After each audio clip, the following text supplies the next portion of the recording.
Isinagawa ng Masbate First Provincial Mobile Force Company ang kanilang Hatag ni Abtik outreach program sa Masbate City bilang bahagi ng kanilang patuloy na inisyatiba sa pagpapatibay ng ugnayan ng pulisya at pamayanan.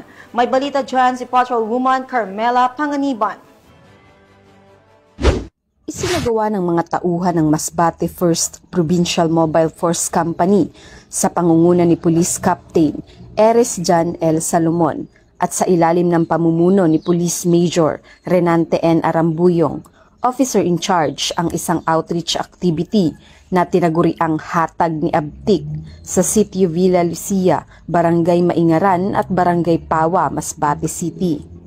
Katuwang sa nasabing aktibidad ang mga kasapi ng advisory group, Masbate Fortes Lady Eagles Club at Tau Gamma Sigma, Triskelions Grand Sorority Bicol Regional Council.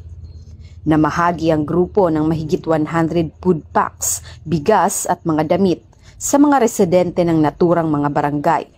Isinagawa rin ang feeding program para sa mga bata upang maibahagi ang saya, serbisyo at pag-asa sa mga mamamayan. Ang programang ito ay patunay ng patuloy na dedikasyon sa paglilingkod publiko ng Masbate First PMFC at ng mga katuwang nitong organisasyon bilang pagpapakita ng malasakit, pagkakaisa at mas matibay na ugnayan sa pagitan ng pulisya at komunidad. Mula dito sa Legazpi City, Albay, ako ang inyong PNN correspondent, Patrolwoman Carmela Bianca Panganiban, alagad ng batas, tagataguyod ng Balitang Pulis.